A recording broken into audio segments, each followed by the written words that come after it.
Voilà, nous continuons avec notre vidéo. Dans la vidéo précédente, nous avons vu comment charger la librairie à partir de la librairie le package R Commander. Je sais que ça a traîné parce que le logiciel R, j'avais déjà importé les données, j'étais en train d'utiliser déjà le logiciel R.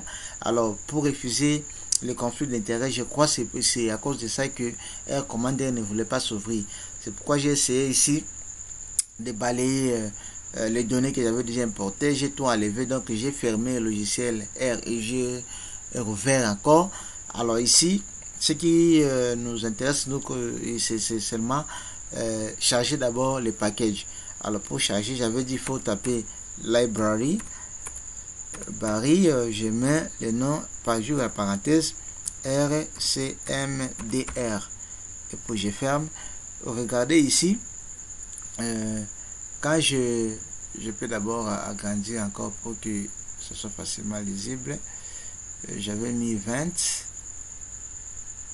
Voilà. Ok.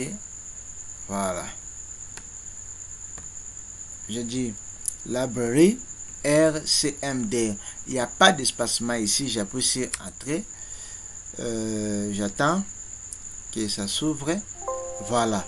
Directement, vous voyez que j'ai l'interface ici R Commander qui vient de s'ouvrir.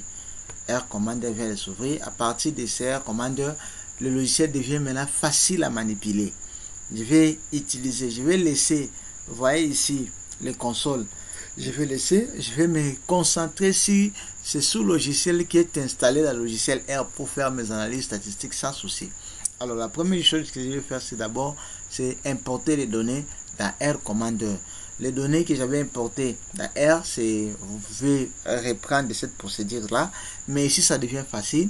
Pour importer les données, vous prenez seulement données. OK. Vous voyez ici, importer les données. Je ne pas encore données. Importer les données depuis un fichier Excel. Là, depuis un fichier Excel.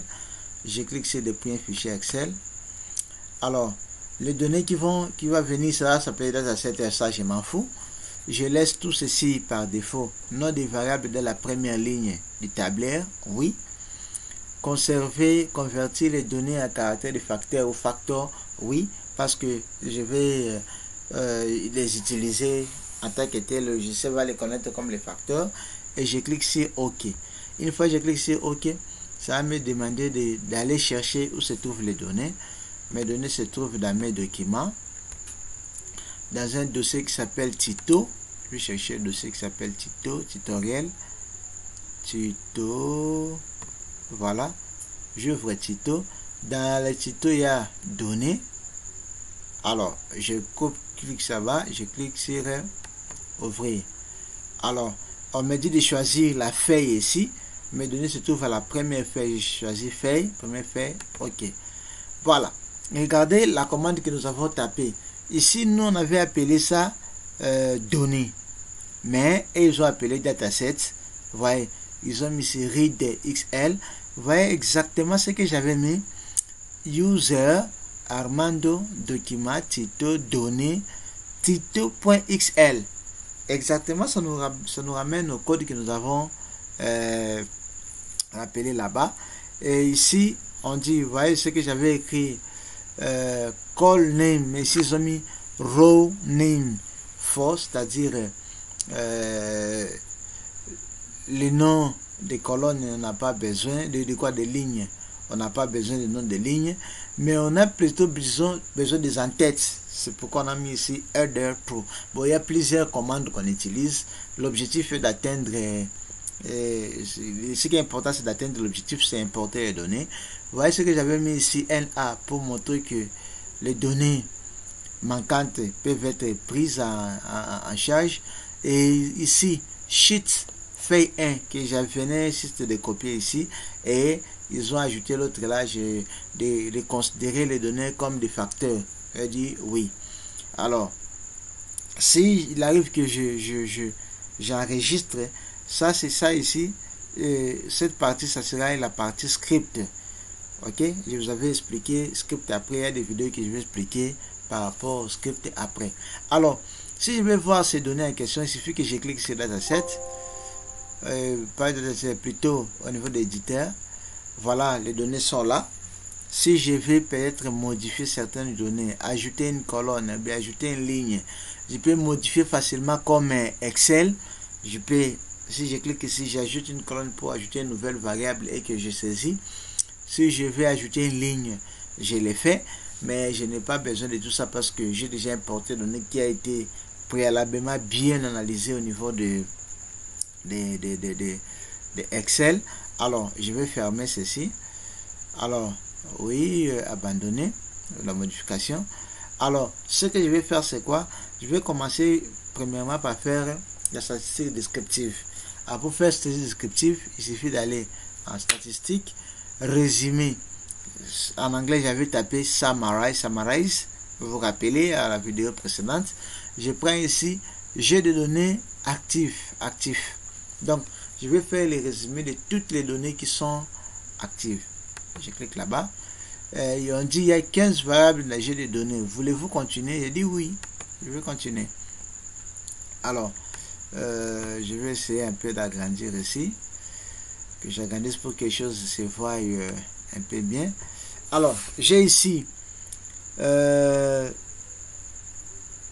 données sur les pays.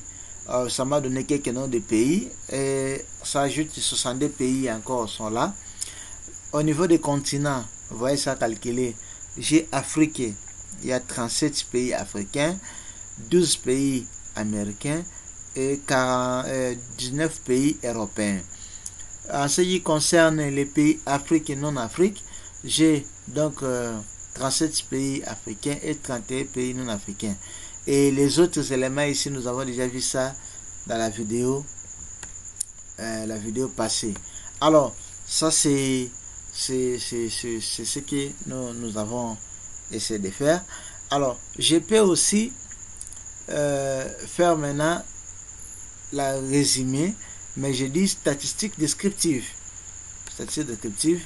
Alors, je vais choisir une variable.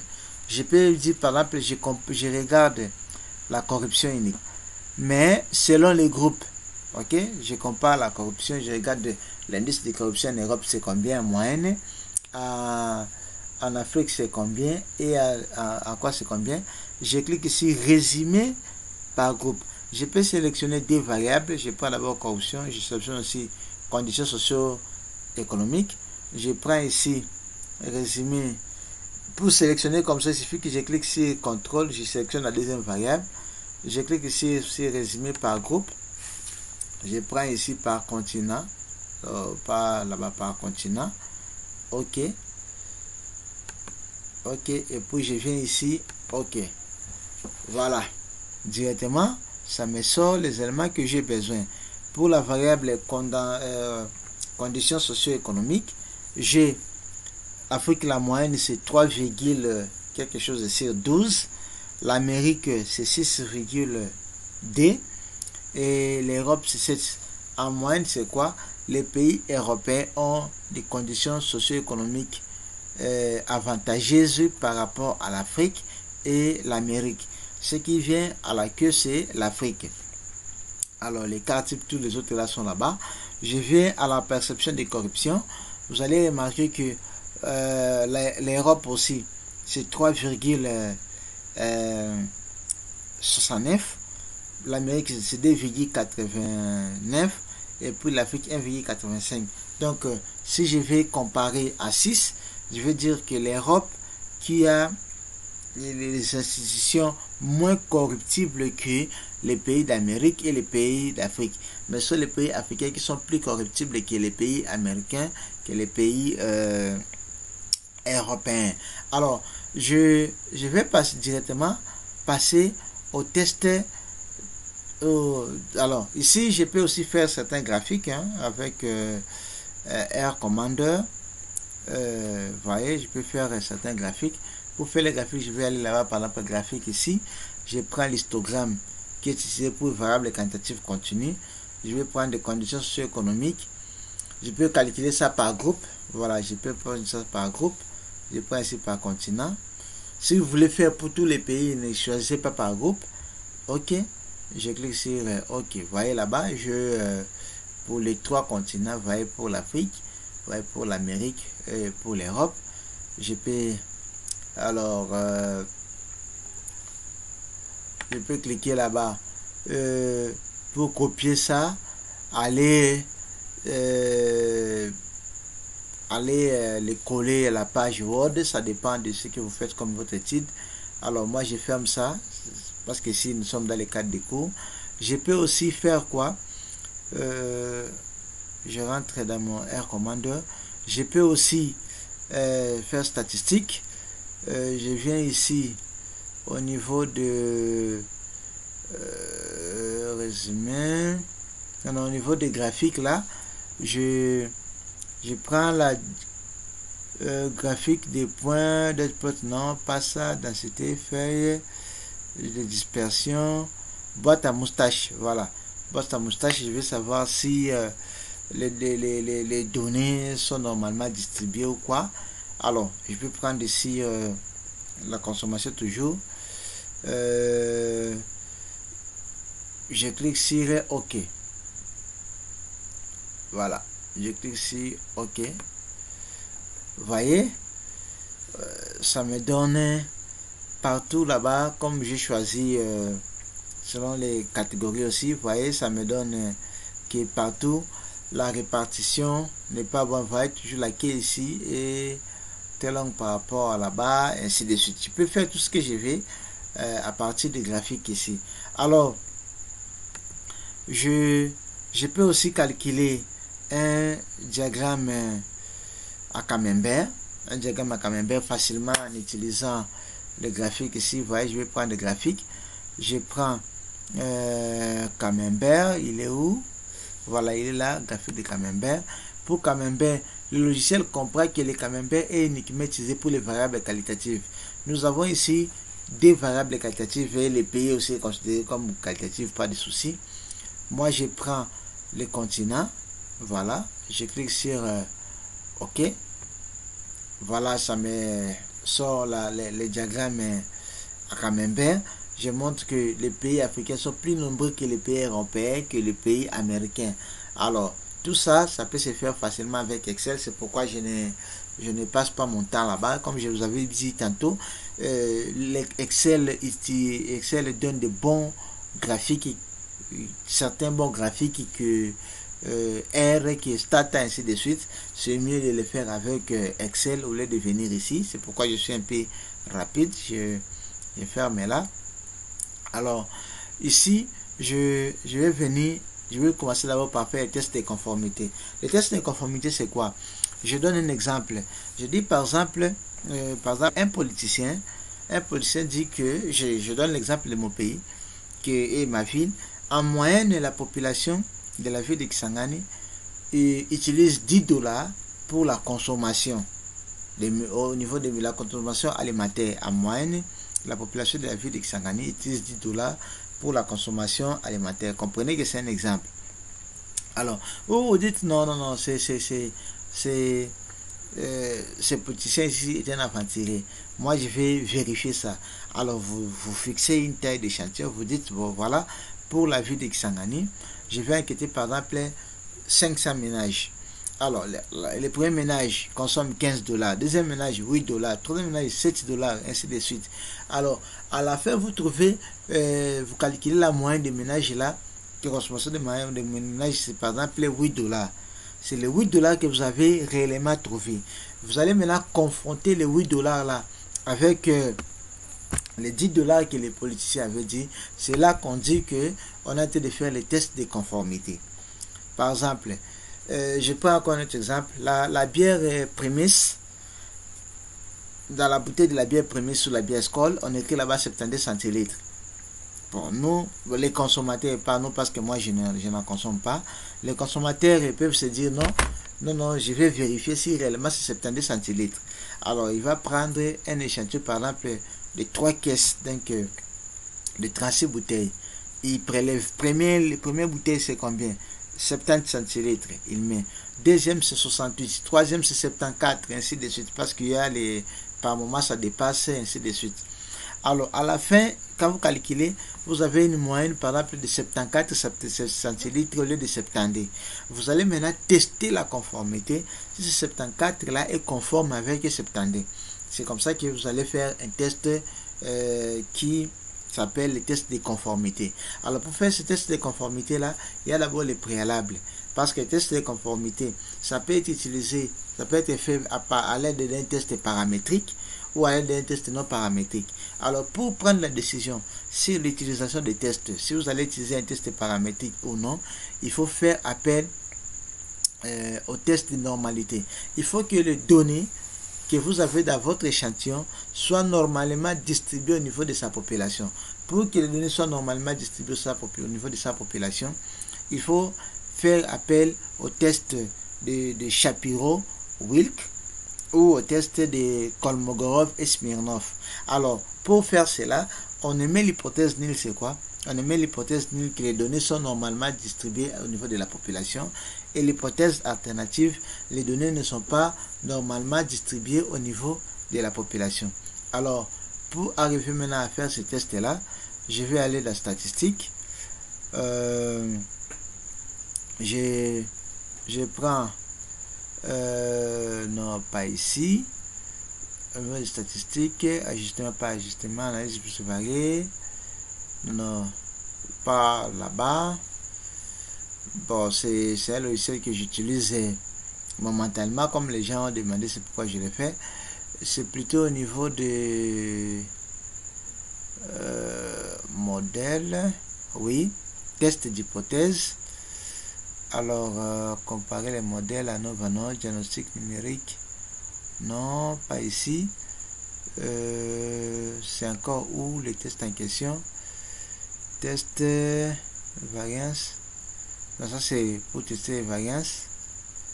Voilà, au niveau des résumés seulement ici. C'est là, c'est test de normalité. Voilà ici, test de normalité. J'ai bien dit que l'hypothèse nulle, c'est les données sont normalement distribuées au niveau de la population. L'hypothèse alternative, c'est les données ne sont pas normalement distribuées. Si l'hypothèse nulle est rejetée, nous allons laisser les tests paramétriques, les tests student, pour faire appel à un test équivalent non paramétrique. Alors ici, je vais cliquer sur le test là. Je prends, bon, moi je teste la corruption. Je vais faire voir, il y a Shapiro-Wilk ici. Il y a aussi celui de Kolmogorov. Je commence avec Shapiro-Wilk qui est performant pour les petits échantillons. Kolmogorov qui est très performant pour les grands échantillons. Mais moi, pour prendre une décision, je vais utiliser les dés. Je prends d'abord Shapiro. Je clique sur Entrée. Vous voyez, la probabilité associée au test de Shapiro, c'est inférieur à 0,05. Directement, je rejette l'hypothèse nulle pour dire que les données ne sont pas normalement distribuées au niveau de la population. Alors, je prends un second test. Je vais à statistique, résumé. Je prends test de normalité. Je clique là. Je prends maintenant corruption toujours. Cette fois-là, je prends Kolmogorov Smirnov. Je clique sur Entrée. C'est la même chose. Vous voyez ici, c'est 0,000 ainsi de suite.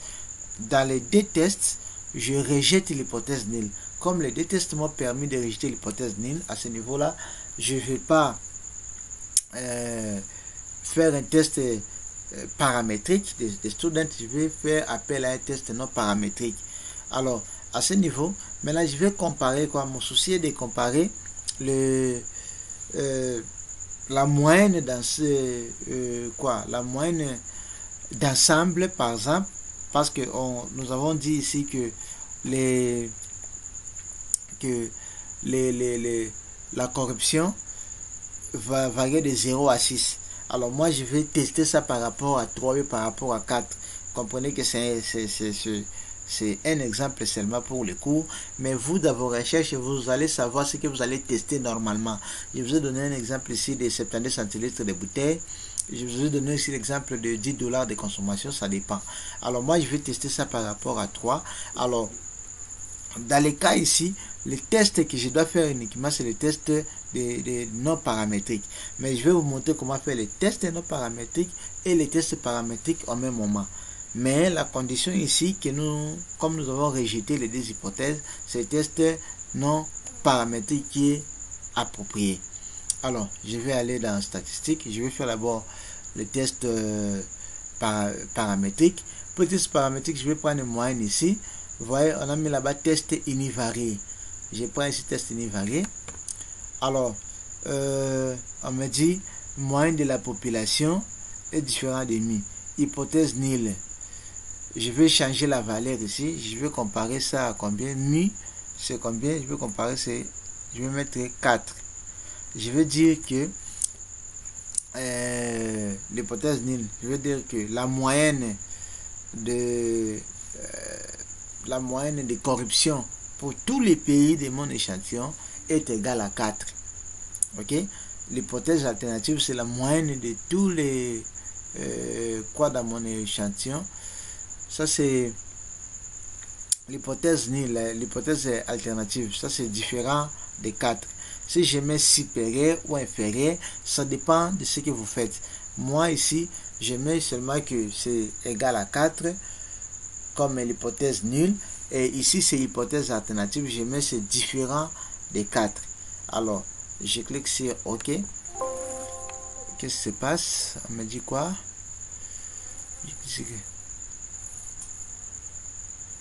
Attendez. Égal à 4, non? Le niveau de confiance 5%. Quoi encore?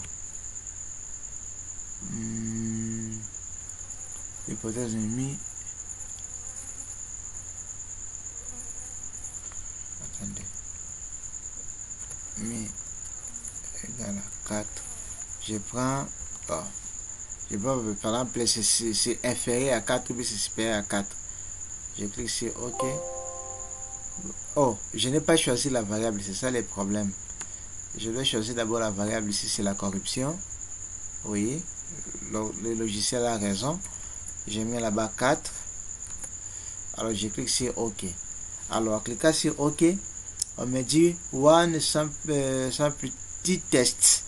Alors, la valeur de t c'est quoi? La valeur de t c'est 9, quelque chose. Le degré de quoi? Le degré de liberté c'est 67. Vous comprenez que nous avons 68 pays. Degré de liberté c'est n-1, donc c'est normal. P-value c'est 0,00. D'où, regardez ici, la moyenne des groupes c'est 2, quelque chose, 2,54, alors que moi j'avais dit 4, ce qui veut dire P-value c'est 0,000009 qui est inférieur à 0,05. Je rejette l'hypothèse de la moyenne égale à 4 pour prendre que la moyenne est différente de 4, c'est-à-dire la moyenne est inférieure à 4. Ça c'est le test paramétrique. Je vais maintenant faire aussi les tests non paramétriques par rapport à ça. Pour faire le test non paramétrique, je vais aller toujours dans la statistique. Je prends test non paramétrique. Je prends ici test de Wilcoxon univarié. Je clique sur Wilcoxon univarié. Je choisis la variable. Je vais au niveau de l'option. Je mets 4. Je mets 4. Et j'ai fait test bilatéral. Quand on dit test bilatéral, c'est-à-dire on met les hypothèses alternatives, c'est différent de. Test unilatéral, c'est soit inférieur à ou bien supérieur à. Moi, j'ai fait bilatéral comme j'avais fait au test paramétrique. Alors, ici, je prends le test par défaut. Je clique sur le type de test par défaut. Je prends ici OK. Je clique sur OK. Voilà. Regardez ici. La valeur de p-value est aussi inférieure à 0,005. Là aussi, je rejette l'hypothèse d'égalité des moyennes. Vous allez comprendre ici, ça n'a pas calculé la moyenne parce que ici, ça teste le rang. Ok, ça n'a pas calculé. Alors, nous venons de voir comment faire les tests de conformité. Nous allons passer maintenant au test de des différences de moyenne des échantillons appareillés. Et alors, on parle d'échantillons appareillés comment? Alors, je vais donner un exemple pour que les gens comprennent ce que signifie l'échantillon appareillé. J'ai 10 étudiants. Ces 10 étudiants, je vais connaître les performances au cours à caractère mathématique. Alors, je donne aux étudiants les cours, je les évalue en physique. J'obtiens les points de chacun en physique.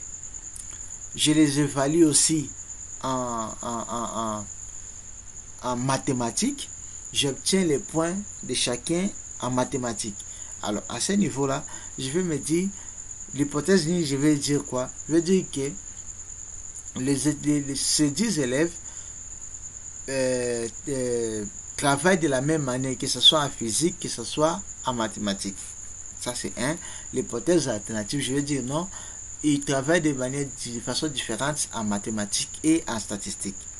Ça, c'est une première façon de faire les tests d'échantillons appareillés. Supposons que vous êtes dans une entreprise, le deuxième exemple. Dans la deuxième entreprise, là, vous voyez la façon que vos travailleurs sont en train de travailler, de 8h à 16h. Alors, vous voulez voir si leur rendement n'est pas affecté par la façon qu'ils mangent à la pause de 12h, la pause de midi. Alors, vous dites, ok, l'entreprise met les moyens pour que à la pause de midi, les gens commencent à manger à midi et revenir travailler. Alors, vous avez d'abord leur travail, leur performance avant la pause. Alors, avant que vous avez mis cette politique de donner à manger à midi, et vous mettez cette politique.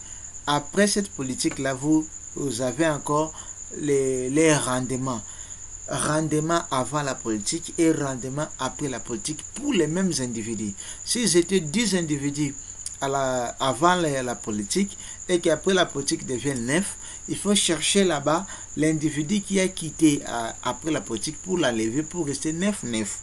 Parce qu'on va comparer la performance réalisée avant et la performance réalisée après. Ok? À ce niveau-là, on dit qu'on est en train de faire les tests des tests les différences de moyenne des échantillons appareillés.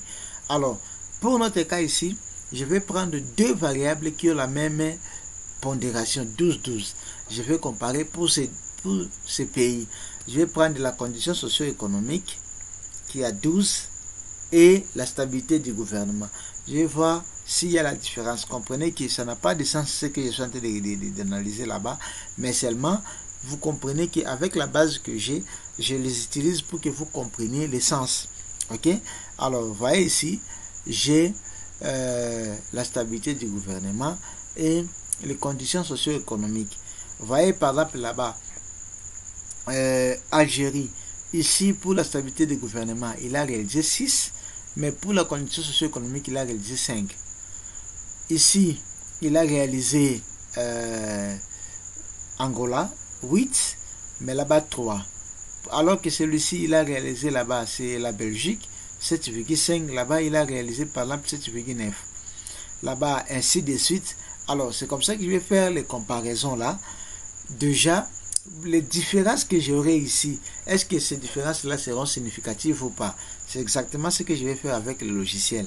Alors, comme j'ai les mêmes individus, mais que je les ai observés de deux manières, là, j'appelle ça les tests de différence des moyennes pour des échantillons appareillés. Comment je vais faire ça? Pour faire ça aussi, je vais d'abord procéder à tester la normalité pour les deux variables au niveau de leur population. Je vais prendre la statistique. Là, je vais résumer. Je vais ici tester normalité. Je vais prendre des variables. Je vais prendre des conditions socio-économiques et stabilité du gouvernement. Conditions socio-économiques et stabilité du gouvernement. Bon, je fais un à un. Je prends seulement Shapiro. Je clique là-bas. Voilà. C'est un peu, c'est supérieur à 0,05. L'autre là, c'est normalement distribué.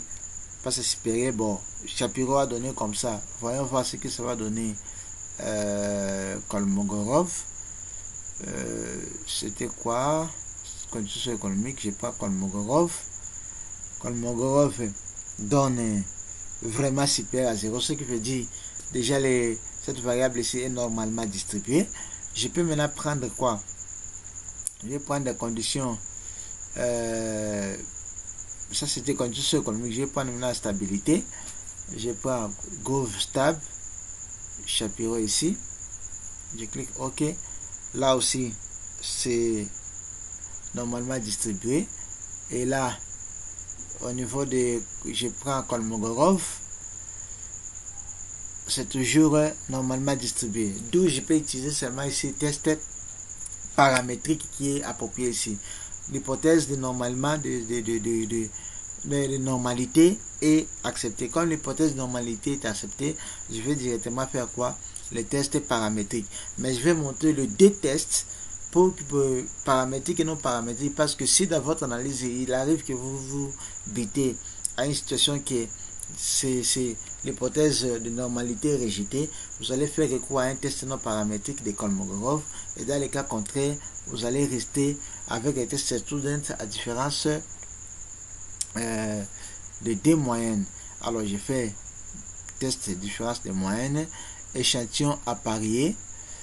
Ici, je clique là-bas, je prends les deux variables. Là c'est conditions socio-économiques, et puis de l'autre côté c'était stabilité du gouvernement.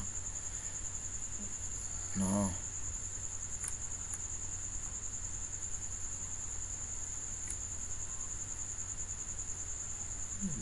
Oui, c'est d'abord conditions socio-économiques ici, et puis là-bas stabilité du gouvernement. Et je clique sur, je vais d'abord dans option. Ça c'est à 95% de confiance, et donc conseil de 5% c'est normal. Je clique ici sur OK. Alors, en cliquant sur OK, je vais avoir le p-value, c'est combien? Le p-value, c'est 0,00. Je rejette l'hypothèse de l'égalité, de la performance égale pour la performance inégale. Vous voyez ici, la différence entre les deux, ça donne quoi? La différence de moyenne, c'est moins 2,0 quelque chose qui est significativement différent de 0. À ce niveau-là, je veux dire que la performance diffère de ces pays, diffère selon qu'ils sont à la condition socio-économique ou à la stabilité du gouvernement. Alors, je peux faire ça aussi, ce test-là, en utilisant les tests non paramétriques. Ici, je vais prendre quoi? Les tests de Wilcoxon à parier. Ok? Wilcoxon à parier. Je vais choisir toujours conditions là-bas, et ici stabilité du gouvernement. Au niveau d'options, je vais prendre bilatéral, et puis par défaut je clique sur OK. Alors là aussi, vous voyez Wilcoxon General Tests with Continuity Correction, ça me donne toujours la probabilité inférieure à 0,05, d'où je rejette l'hypothèse nulle d'égalité de performance. Alors là, je viens de faire le test de deux échantillons à parier. Je vais faire maintenant le test de deux échantillons indépendants. Pour faire le test de deux échantillons indépendants, il est mieux d'avoir... quand est-ce qu'on dit que d'abord deux échantillons sont indépendants? C'est comme, je vais dire que je vais comparer les revenus dans une entreprise, les revenus moyens des femmes et les revenus moyens des hommes. À ce niveau-là, comme je compare les revenus moyens des femmes et les revenus moyens des hommes, je suis devant ce qu'on appelle le test de deux échantillons indépendants. Parce que parmi les femmes, il y aura seulement les femmes, parmi les hommes, il y aura seulement les hommes. Je vais comparer les pays d'Afrique et les pays non africains en termes de corruption. À ce niveau-là, j'ai l'échantillon, des échantillons indépendants, parce que les pays africains ne peuvent jamais arriver à devenir pays américains ou non africains. Alors c'est comme ça que dans ma base de données, j'ai une variable de comparaison que j'avais appelée compare. Il n'y a que deux modalités. Ici, je vais utiliser les tests de student lorsqu'il y a des modalités, je vais faire le test de différence de D moyenne. Lorsqu'il y a plus de 2 modalités comme ici, je vais appliquer la NOVA. Pour les tests paramétriques, pour les tests non paramétriques, je vais choisir les tests correspondant à NOVA.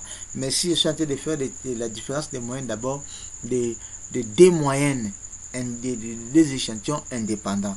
C'est comme ça que je vais utiliser compare ici comme ma variable catégorielle qui a des modalités qui va me permettre de différencier les deux groupes de pays, les pays d'Afrique et les pays non africains. Alors je rentre dans mon R. Ici, contrairement au test que nous venons de faire précédemment, ici je vais faire des tests. Je vais avoir testé. Il faut que ces tests, ces variables là sont ces deux groupes là aient les variances égales et ces deux groupes là sont normalement distribués au niveau de l'échantillon. Alors si ces groupes là sont normalement distribués au niveau de l'échantillon et qu'ils ont des variances inégales, à ce niveau là je ne veux pas utiliser les tests des students, je vais plutôt utiliser les tests de Welch. Vous allez voir les tests de Welch. Alors, si les deux tests ont les variances égales et que les deux groupes ont les variances égales, tandis qu'ils sont pas normalement distribués, à ce niveau-là, je vais faire recours à un test non paramétrique directement. Donc, je fais recours au test non paramétrique uniquement si les données ne sont pas normalement distribuées. Les données ne suivent pas la loi normale. Comme les données ne suivent pas la loi normale, là directement je pars au test non paramétrique. Mais si les données suivent la loi normale et que les variances sont égales, à ce niveau-là, je prends directement les tests des students. Dans les cas contraires, les tests de Welch. Alors je rentre ici. Je vais comparer ici quoi? Je vais comparer la consommation, ok, le contexte socio-économique ou bien la stabilité du gouvernement. Je compare la stabilité du gouvernement pour les pays africains et les pays non africains. Alors, ou bien je prends la corruption, ça dépend des variables que je vais prendre. Moi, je prends la stabilité du gouvernement.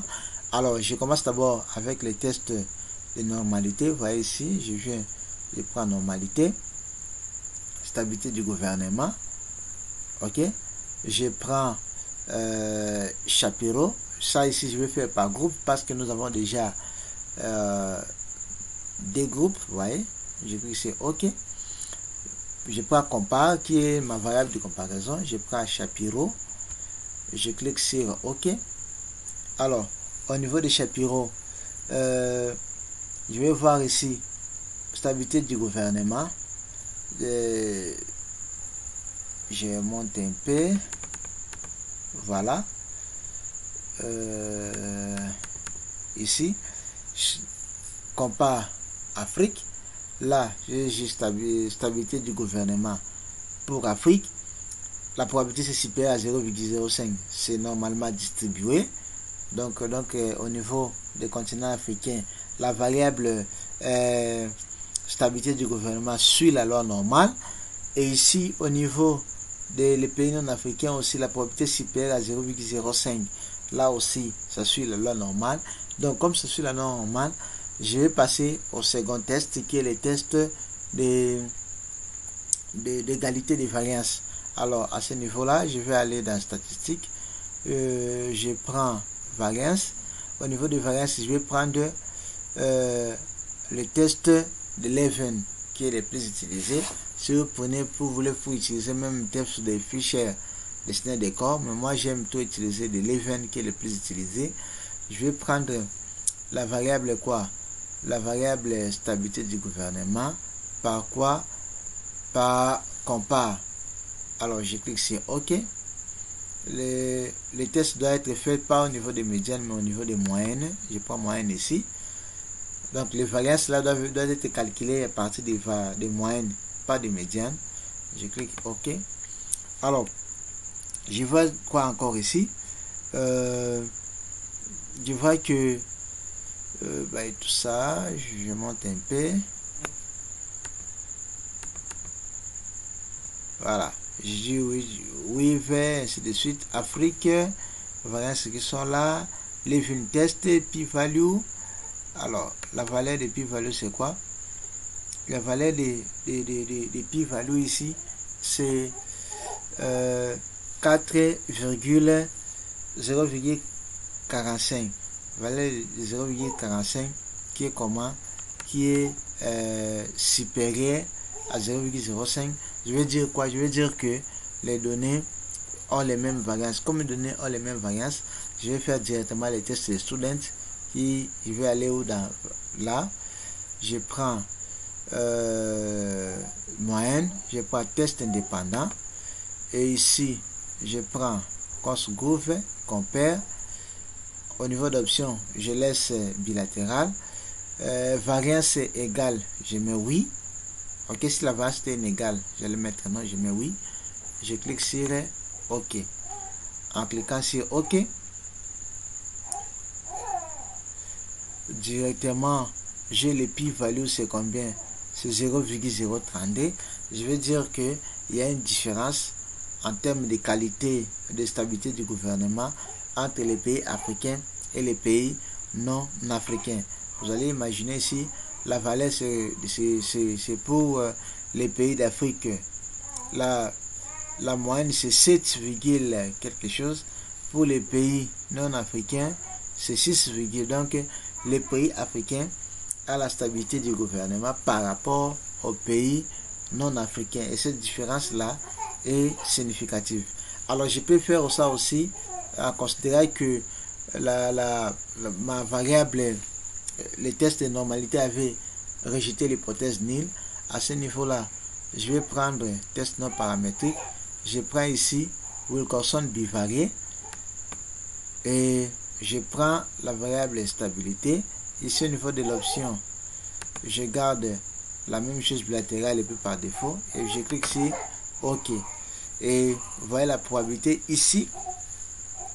Le test de différence de moyenne pour non paramétrique a donné probabilité inférieure à 0,05. Par contre ici, probabilité supérieure à 0,05. Il faut retenir que ce test ici n'est pas approprié. Ce qui est approprié, c'est l'autre. Voilà. Après cela, après ce test, je vais faire maintenant, je vais comparer pour une modalité, je vais comparer plus de 2 échantillons en utilisant l'analyse des variances. Alors pour utiliser l'analyse des variances, il y a aussi des conditions comme nous allons le faire ici. La première condition, c'est l'égalité des variances. La deuxième condition, c'est l'hypothèse de normalité. Alors, une fois que l'hypothèse de normalité n'est pas acceptée, nous traversons directement au test de non paramétrique. Mais si l'hypothèse de normalité est acceptée, si les variances ne sont pas égales, nous faisons les tests de Welch, ainsi de suite. Alors, pour le faire, nous commençons avec le test de normalité. Ici, nous prenons toujours stabilité. On réinitialise d'abord. On prend test de stabilité. Et puis nous prenons ici par groupe. Cette fois, nous prenons les continents parce que le continent a 3 modalités. Il y a Afrique, Europe et Amérique. Je fais Shapiro. Je pris ici OK. Et je vais là-bas OK. Alors, ça me donne quoi? Regardez, ça me donne ici, c'est 0,95. Pour l'Europe, c'est normalement distribué en Europe, normalement distribué en Amérique, normalement distribué aussi, comme si les 3 pays, tous les 3 sont normalement distribués directement, je veux dire que dans l'ensemble, c'est normalement distribué. Je vais faire maintenant pour la variance. Je viens ici, variance, je prends Levein. Vous pouvez renforcer votre étude de préalable. Il faut comprendre ici que pour le test de fichier, il faut seulement des variances. Quand on a plus de des variances, c'est Levein. Alors, je vais prendre ici par continent. OK. Je prends toujours moyenne. Je clique sur OK. Alors, je vais voir quoi. Ça commence ici. Là. Ça commence ici. Alors, je vois aussi que la probabilité, c'est toujours combien? C'est toujours 0,07, ce qui veut dire j'accepte l'hypothèse d'égalité des variances. Comme l'hypothèse d'égalité des variances est acceptée, à ce niveau-là, je vais facilement faire les tests ANOVA à un facteur. Alors pour faire les tests ANOVA à un facteur, je vais aller dans Analyse, je prends comparer les moyennes, ANOVA à un facteur, je clique là-bas, je prends la variable, c'est stabilité du gouvernement, je prends continent, et que ça me donne aussi la comparaison multiple. Alors s'il arrivait par exemple que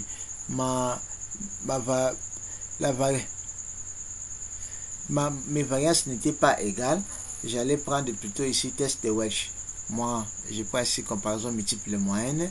Comparaison multiple là, ça va me faire les comparaisons multiples de Sheffey qui est les plus utilisés. À part Sheffey, il y a ceux d'autres comparaisons multiples, mais ici c'est Sheffey qui est repris.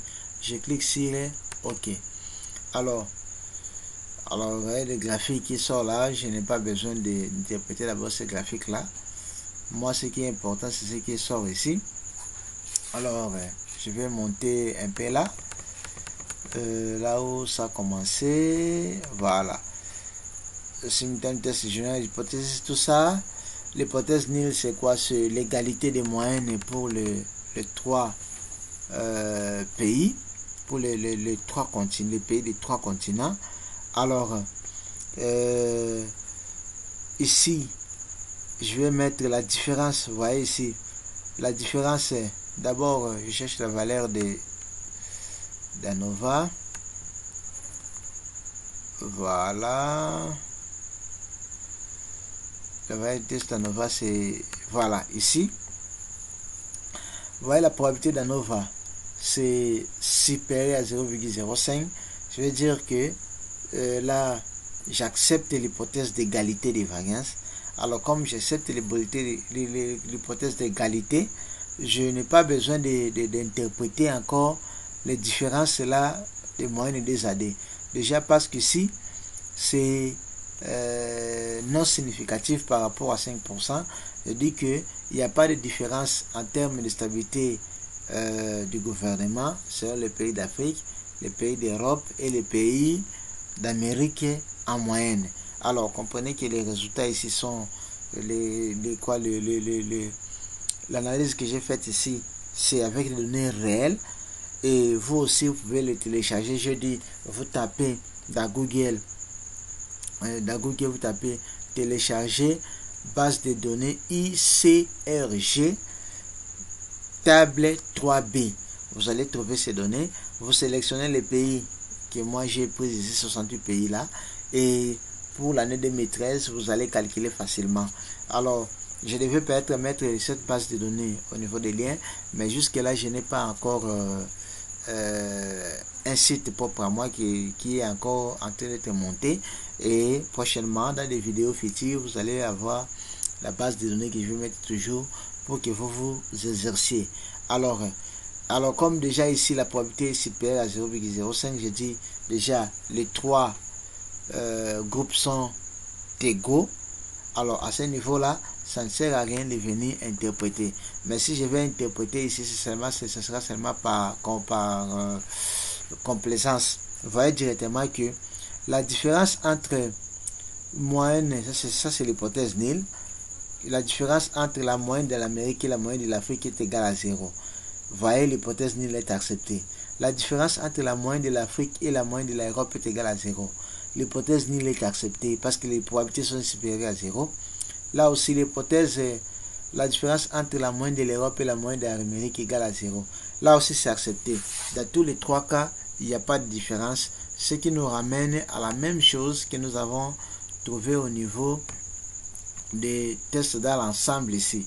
Alors, nous sommes arrivés à la fin de cette vidéo. Que cette vidéo fasse plaisir au professeur Albert Bampacheta, le professeur qui m'a amené à réfléchir sur les facteurs extra-économiques pour parler performance économique des pays africains. En tout cas, je remercie le professeur Albert Cheta. Je remercie mon promoteur, professeur